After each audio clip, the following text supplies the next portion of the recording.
ਛੱਟ ਚੱਲਦੇ ਛੱਟ ਭੈਣ ਚੋਦੇ ਦੇ ਟਾਲੋ ਸਾਲਿਆਂ ਨੂੰ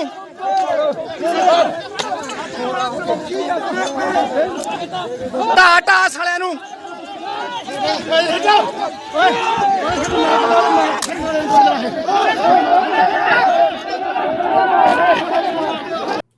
सर जय हिंद। कर्नल जय सोडी सर जय हिंद, बहुत बहुत शुक्रिया समय देने के लिए, थैंक यू सर।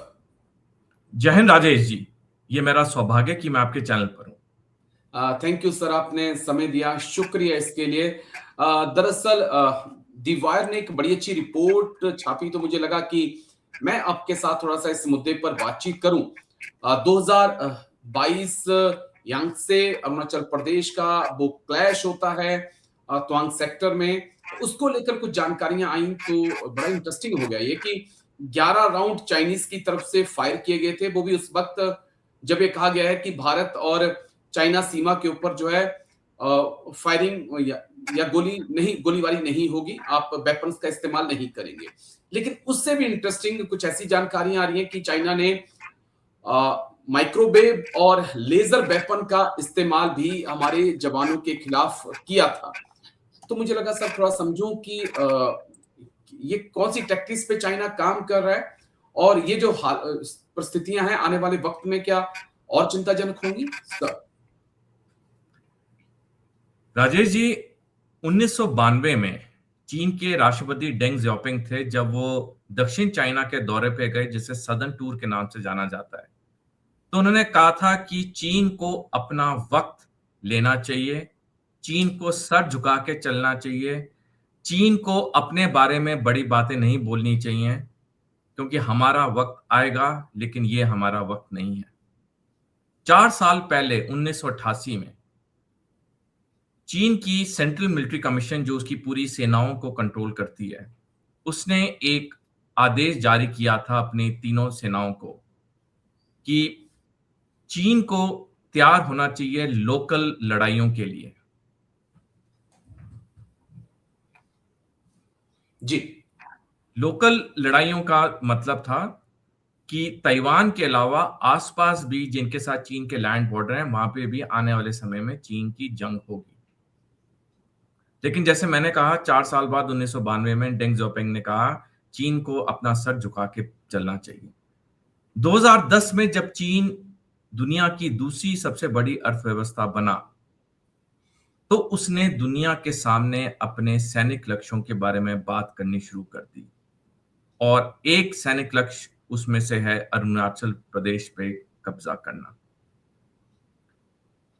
यह आंकलन है कि अगले 10 साल में, जब तक शी जिनपिंग राष्ट्रपति रहेंगे, क्योंकि उनकी उम्र के लिहाज से वो 10-11 साल ही चीन के राष्ट्रपति रहेंगे, 3 जंग चीन लड़ेगा। एक ताइवान के लिए, एक छोटी सी जंग होगी स्पार्टले आइलैंड्स के लिए, और तीसरा होगा 2 फ्रंट वॉर पाकिस्तान से मिलके भारत पे, पाकिस्तान जम्मू कश्मीर के लिए, चीन अरुणाचल प्रदेश के लिए। ये जो चीन ने डायरेक्ट एनर्जी वेपन या लेजर वेपन्स इस्तेमाल किए हैं 2022 में, जो झड़प हुई थी हमारे साथ अरुणाचल में, ये वाकई में एक बहुत बड़ी चिंता का विषय है, क्योंकि ये डायरेक्ट एनर्जी वेपन या लेजर वेपन्स वो होते हैं जिससे आप गोलियां नहीं चलाते हैं, जिसमें आप बारूद नहीं इस्तेमाल करते हैं जी। ये लाइट वेव्स होती हैं, वो इतनी हाई इंटेंसिटी से इंसान के ऊपर डाली जाती हैं कि इंसान के शरीर पे बहुत फर्क आने लग जाता है। दर्शकों को आम भाषा में अगर मैं समझाना चाहूं, अगर किचन के गैस पे प्रेशर कुकर में कुछ खाना बन रहा है और कुकर खुला है या पतीला खुला है, और अगर हम उसके पास जाएं, उसकी इतनी भाप होगी कि कुछ सेकंड के अंदर हमें वहां से दूर होना पड़ेगा। यही चीज होती है डायरेक्ट एनर्जी वेपन या लेजर वेपन, जिसके लाइट वेव्स के अंदर इतनी हीट होती है, इतनी इंटेंसिटी होती है बिजली की, कि वो इंसान के शरीर पे बहुत फर्क लाना शुरू करती है। जैसे ये द वीक की रिपोर्ट में आपने सही कहा, बहुत बड़े तौर पे वहां खुलासा हुआ है। हालांकि हमारी तरफ से इस रिपोर्ट पे कोई पुष्टि नहीं हुई है, ना कोई इसे हमने निगेट किया है औपचारिक तौर पे, आधिकारिक तौर पे, लेकिन ये चीज की काबिलियत चीन के पास है। उसने इस्तेमाल किया या नहीं किया वो तो हमें पता चलेगा जब सरकारी एजेंसी से इस रिपोर्ट के बारे में कोई बयान आएगा। लेकिन हाँ, चीन के पास ऐसी चीजों का पूरा एक भंडार पड़ा है, ऐसे हथियारों का जिसमें असला बारूद चलाने की जरूरत ही नहीं होगी। तो ये वाकई में ये बहुत गंभीर का विषय, जैसे मैंने कहा, ये चीन की बड़ी रणनीति है। 2030 के बाद कभी भी ये पाकिस्तान के साथ मिलकर हम पे टू फ्रंट वॉर करेगा और ये उसका एक टेस्टिंग ग्राउंड बन रहा है। चीन अपने नए नए हथियार टेस्ट कर रहा है कि क्या ये असली इंसानों पे ये सफल हैं या नहीं। ओके सर, और ये बड़ा चिंता का विषय। बस इसी में एक थोड़ा सा पॉइंट मुझे थोड़ा सा और समझा दीजिए, क्योंकि असम के अंदर बहुत ज्यादा बारिश नहीं हुई, लेकिन बाढ़ असम के अंदर देखने को मिली। तो क्या ये, क्योंकि कुछ एक्सपर्ट ये भी कह रहे हैं कि ये वाटर बम का एक ट्रायल था, जिस प्रकार से पूरे असम को डुबो दिया गया। देखिए, इसके बारे में भी कोई पुष्टि नहीं है हमारे बिल्कुल सर। सरकारी एजेंसी से, लेकिन जैसे मैंने कहा, चीन के पास ऐसे कई टाइप के हथियार हैं जो चीन ने बनाए हैं।